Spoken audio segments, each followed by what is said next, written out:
Хай 11-р сарын төлөвийг харцгаая. Эхрийн асаа нэттэй хүмүүсийн 11-р сарын ямархыг харцгаая. За одоогоор бууд гараг нь 7-р хавс олох нумын орд дээр зочилсан байна. Эхрийн ордыг эрх шээгч бууд гараг. За тэгэхээр одоогоор маш олон эхрүүд нэг харилцаан дээр төвлөрж байгаа. Хасын харилцаан дээр төвлөрж байгаа, түншлэл дээр төвлөрж байгаа, эсвэл гэрлэлт, гэрээ хэлцээр гих мэтлэн сэдвүүд дээр төвлөрж байгаа. Эсвэл эхрийн асцендентийг хүрээлэх орчин 7-р хавсын сэдвүүдээр солигдсон тийм үе болж өрнөж байгаа болов уу гэж таамаглаж байна. 11 сарын 19-ноос бууд гараг нь буцах хөдөлгөөний явцдаа хилэнцгийн орд болох 6-р хавс руу эргэн нүн. Тэгэхээр 11 сарын 19-ноос хойш таны эрүүл мэнд эсвэл таны төвлөрөх сэдв эрүүл мэнд эсвэл өдөр тутмын ажил хэрэг уйтгартай ч гэсэн хамаагүй байнгын ингэж давтан хийж байдаг үйл хэргүүд болох рутинд төвлөрөх боломжтой. 6-р хавс нь өдөр тутмын тэм рутин эсвэл өөр бусад хүмүүсийг хүн амьтныг асран халамжлах үйл хэрэг эсвэл өвчин эрүүл мэндийн үйл хэргүүд бие махбодын эрүүл мэндийн ч юм уу те иймэрхүү асуудлууд дээр илүү ихээр төвлөрч анхаарах үе эхэлнэ гэсэн үг 19-наас хойш. Тэгэхээр энэ үед зарим эхрийн асценденттэй хүмүүс өвдгөөс сэргийлээрээ биедээ анхаарал хандуулж хайн хандахгүй байхыг хичээгээрэй гэж зөвлөе. Ер нь бол 11 сард Mercury retrograde болно. 11 сарын 9-ноос хойш Mercury retrograde эхлэн 11 сарын 30 хүртэл 11 сарыг дуустал Mercury retrograde. Жилд ер нь 3-аас 4 удаа Mercury retrograde болдог. Энэ үед Mercury ирүүлэлт болох Mercury-гээр эрхшээгддэг ихэр болон хохны ордынхон дэлгэхтэй өвддөг эсвэл амьдралд нь ямар нэгэн шинэ өөрчлөлтүүд гарч ирж, сорилтууд гарч ирж, баг зэргийн хүнд хэцүү, сэтгэл санааны хувьд хүнд хэцүү, эсвэл бие махбодын хувьд ч юм уу ямар нэгэн байдлаар хүнд хэцүү, жоохон сорилттой 3-7 хоног болж өрнөдөг. Тэгэхээр энэ 3-7 хоногийг бол жоохон болгоомжтой гэхээсээ илүү харилцааны асуудалтай ч юм уу, эргэн тойрны таныг стресстүүлж байгаа үйл хэргүүд өрнөж байгаа бол 3-7 хоногийн хугацаанд л эдгээр нь үргэлжлэн гэдээ ойлгоорой. Гэтэ бууд ухарлаа гэж заавал дандаа муу гэсэн үг бол биш мэдээж. Та ямар нэгэн сорилтыг даван туулж ээж өөрийгөө потенциалыг нэмэгдүүлж левел авчиадаг, ямар нэгэн өөрчлөлтийг хийж чаддаг учраас энэ үеэс айх хэрэггүй гэж бодож байна. Гэтэ яг болгоомжлоход юу ах вэ? Mercury retrograde үеэр бусадтай үйл ойлголцох, мэдээлэл буруу дамжих, эсвэл ойрын аялалд алдаа гарах ч юм уу те эсвэл худалдан авалт хийхэд бас алдаатай байх гэх жишээний гимтэж бэртэх осол аваараа сэргийлэх хэрэгтэй. Машин барихтаа мөн болгоомжтой байгаарай гэж зөвлөе. Тэгээ бусдаар бол гайгүй үстэй. За тэгээд ерөнхийдөө бол маш олон аспектууд байгаа 11-р сард. Тэгэхээр энэ яг нэг сайн гэж хэлэхэд бас хэцүү, бас муу гэж хэлэхэд бас хэцүү. Ягаад тэгэхээр маш олон гаригууд нь бол зэрэг орж ирж байгаа учраас энэ нь танд заримд чинь бол нэг мэдрэгдэхгүй байгаа ч юм шиг санагдаж магадгүй. Харин заримд чинь үнэхээр хэцүү байна гэж мэдрэгдэжээс магадгүй. 11 сарын 23-нд санчир гариг нь орж ирж байгаа. Тэгэхээр 20-наас 27-ны хооронд хичээх шаардлагатай баг зэргийн ханд хариуцлага нэмэгдэж байгаа. Тэсвэр төвчээр шаардагдах үе байж болно. Гэхдээ үүнтэй зэрэгцэж бархас сад болон сугар гаригийн нөлөөнүүд бас орж ирж байгаа. Тэгэхээр 20-ноос хойш бол харилцаа холбооны хувьд азтай хин нэгэнтэй танилцах ч юм уу эсвэл орлого олж ирэх боломжтой ч юм уу бэлэг цэлтэй авах бас мөн боломжтой тийм эрэг таатай уур амьсгал нь 20-ноос 12 сарын 10-ны хооронд байх болно. Тэгэхээр энэ хугацаанд хостел хийж мөнгө олж орлого олохыг хичээгээрэй гэж зөвлөе. Энэ хугацаанд мөн харилцаа холбооны илүү эрэг таатай байж бас магадгүй. Гэхдээ заавал гоёор хэлж ингээд энэ нь үнэхээр 100% гоё гэсэн үг биш. Учир нь маш олон гаригуудын аспектууд зэрэг орж ирж байгаа тийм үе. Ерөнхийдөө маш энгийнээр ярих юм бол Mercury retrograde-ээр дандаа л асуудалтай байдаг шүү дээ бид бүхэн чинь.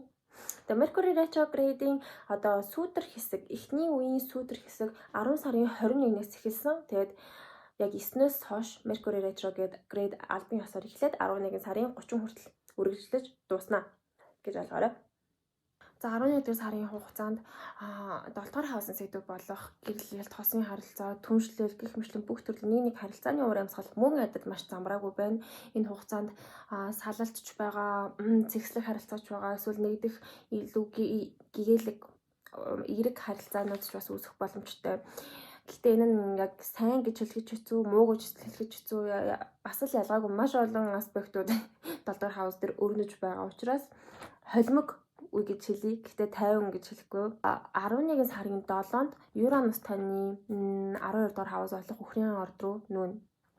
Тэгэхээр Тэнгэрийн ван гараг нь өөрөө таамаглаагүй гинтийн нөлөөтэй сюрприз барьдаг онцлогтой гараг учраас 4-өөс 7-ны хооронд 7-оос 9-ний хооронд ч юм уу яг тэр үеэр Юранус ордоо нүүх үед гинтэж бэртэх эсвэл ойрын аялалд гарч ах явцтай ч юм уу ингээд осол аваар гарахаас ирнэ анхааралтай болгоомжтой сэргийлээрээ аль болох энэ Юранус нүүж байгаа үеэр энэ хэд хоногор бол чухал зүйл битгий хийгээрээ эрсдэлтэй зүйл битгий хийгээрээ гэж зөвлөмөр байна. Бусдаар бол энэ Юранысын нөлөө бас Mercury retrograde-ийн нөлөө 7-р хаус дээр болж байгаа уг асаад байна. Бүр харилцаа холбооны асуудал, гэрээ хэлзэр, түншлэл бүх төрлийн нэг харилцаа нь маш замбраагүй байж болно. Мөн Mercury retrograde-ээр хуучин харилцаанууд их гарч ирдэг. Эсвэл exit-тэгээд харалдах ч юм уу тийм урд өмнө цэгцэл жамжаагүй орхитуулсан үйл хэрэгүүд харилцаанууд нь бас ил гарч ирэх боломжтой байдаг шүү. Мөн чухал худалдан авалт хийх гэж байгаа бол энэ үеэр хийх гээд ах хэрэггүй, яарад хэрэггүй гэх юм уу. Тийм учраас энэ нэг 11 сарыг ажиглалтын цаг гэж үзээд тийм бодож үзээд туршиж үзэх тийм цаг үе. Яг жинхэнэ алхам хийх биш, яг 7 хэмжиж буй тийм үе бол яг 11 сар гэдээ ойлгох хэрэгтэй байна. Ажил мэргэжил нийгмийн харилцааны сэдвийн хүрээнд бол ерөнхийдөө эрэг таатай боломжтой тодрон гарах, хүлийн зөвшөөрөгдөх, бусдын анхаарлыг татах, ажлынхаа үр дүнг харуулах ч юм уу бусдын өмнө гаргахад ихтгэл тавих гэх зэрэгтэй эрэг таатай боломжийн гоё сайхан үе болвол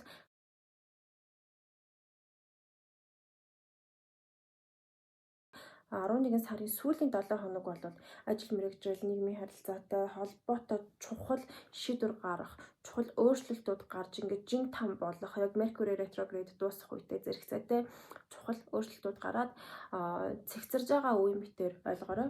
Яг сүүлийн 11 сарын сүүлийн хэд хоногор гарч ирж байгаа үр дүнг хараад цаашдаа л яг энэ замналаар энэ темплейтийн дагуу цаашдаа ажиллаад явах юм байна гэж ойлгоорой. Эхний асуултын 4-р хаус болох гэр бүл, оршин суудаг газар, гэр бүлийн гишүүд, үндэс угсаа гэх мэтлэн бүх дотоод сэдвийн хүрээнд мөн адил бууд гарыг захирдаг. 4-р хаус нь охины орд захирагч учраас тэгэхээр бас л энэ Mercury retrograde үеэр нүүж суух эсвэл гэр бүлийн асуудлууд нь нэрчимжих эсвэл гэртээ засвар хэрэг хийх гэж байсан эсвэл гэр бүлийн гишүүдтэй холбоотой асуудлууд нь гээд хойшлогдсон байсан бол одоо дахиж тэдгээр сэдвүүд нь дахин хөндөгдөх үе бол 11 сарын 10-наас хойш байх болно. За 11 сарын 10-ны үеэр Mercury retrograde-тэй зэрэгцээд ангараг гарагийн нөлөөс хамт орж иж байгаа учраас тэр үед нүүж суух эсвэл гэр бүлд харилцаа муудаж одоо гэр бүлтэйгээ үл ойлголцох, маргалдах гэх зэрэгээс хүмүүс сэргийлээрэй гэж зөвлөе. Өөр тохиолдолд гэртээ засвар хийж тийм 50 байна гэхээс илүү чимээтэй тийм байж бас болох юм. 11 сарын 20-ноос ахвал эхлээд гэр бүлийн уур амьсгал дэжгүй байж магадгүй ямар нэгэн зүйл зарах гэж байсан бол үйл хөдлөх хөрөнгөтэй холбоотой гэрээ хийх ёстой байсан, түрээслүүлэх гэж байсан, гэрээлзэр хийх гэж байсан бол гэрээлзэр нь татаа бүтэж эхлэн 20-ноос хойш шүү. Урт хугацаанд ерөнхийдөө хэлбэл за тэгээд яг 11 сарын сүүлийн 10 хоногудаар бол яг 22-оос 12 сарын 4 хүртэл чухал шийдвэрүүд гарна. Хэрвээ нүүх гэж байсан бол үйл хөдлөх хөрөг зарчихсан бол зарна, эсвэл гэр бүлийн гишүүнтэй холбоотой чухал шийдвэрүүд яригдаж байсан бол шийдвэр нь шийдэгдээд үйл хөдлөлөө хийж эхлэх үе бол 11 сарын сүүл үе байх болно шүү. За мөнгө санхүү, хувийн амжиргааны зардал гэх мэтчлэн материалдық сэдвүүдийг бол сар иргэшээдэг эхний асуулттай хүмүүсийн. За тэгэхээр энэ дээр бичсэн өдөр хоногуудыг хараарай. Одоо сар нэг ор дээрээ маш богинохон зочилдог учраас мөнгө санхүү, амжиргааны зарлууд нь жоохон уур амьсгал нь хэлбэлзэлтэй, сайн тамуутай байж байдаг. бэлжилдэг. Тэгэхээр энэ дээр бичсэн эрэг өдрүүдэд мөнгө санхүүнд ажгүй байна, эсвэл худалдаа авалт хийх бас боломжтой. Сөрөг өдрүүдэд нь болгоомжлоорой. За 11 сарын 3-нд Бархав саад гарыг сугар гарагтай дөрвөлжин аспект, 11 сарын 12-нд санчир гарагтай гурвалжин аспект үүсэх юм байна. Тэгэхээр ерөнхийдөө сарын эхний 7 хоног сугар гарагийн нөлөө орж ирж байгаа учраас орлого орж ирэх бас боломжтой. Харагдчих бэлгэсэлт авах, орлого орж ирэх, мөнгө олох боломжтой. Гэхдээ санчир гарагийн нөлөө хамт орж ирж байгаа учраас жоохон хичээж, зүтгэжээж зүгээр сууж байхад мөнгө орж ирэхгүй гэх юм уу? Жоохон хичээж, зүтгэжээж мөнгө олох юм байна шүү. Сөрөг тохиолдолд тэрвээ мөнгөгүй байгаа бол энэ үед ямар нэгэн мөнгө зарлагдах гэсэн мөнгөнд дутах ч юм уу, жоохон мөнгө санхүүгийн үед хязгаарлалтай байдлаараа сөргөөр нөлөөлж бас магадгүй. Тэгэхээр энэ сайн тамуутай үе байх нэ эхний хэд хоног, эхний 7 хоног. За 11 сарын 17-нд Жупитер нартай гурвалжин аспект үүсгэн 13-аас 21-ний хооронд сарын дунд үеэр бол мөнгө санхүүгийн хувьд их хэмжээний мөнгө зарлагдах шаардлага гарч ирнэ. Үнэтэй зүйл худалдаж авч магадгүй. Тэгэхээр энэ үе санхүүгийн сахилга баттай байхыг зөвлөё. За 11 сарын 23-нд Бархав саад гараг бууд гарагтай гурвалжин аспект үүсгэж чинь 20-оос хойш 12 сарын 10 хооронд урт хугацаанд нөлөөлнө. Тэгэхээр энэ үед бол мөнгөний урсгал эрчимжиж орж гарах, орлого орно, гарлагч гарна. Гэх мэт ингээд мөнгө нь маш эрчимтэй хөдөлгөөнд орох, эргэлдэх боломжтой байна. За 11 сарын 27-нд сайн мэдээ байна. Жупитер буюу Бархав саад гараг сугар гарагтай гурвалжин аспект үүсгэн. Тэгэхээр 24-өөс 29-ний хооронд мөнгө санхүү олох боломжтой байна.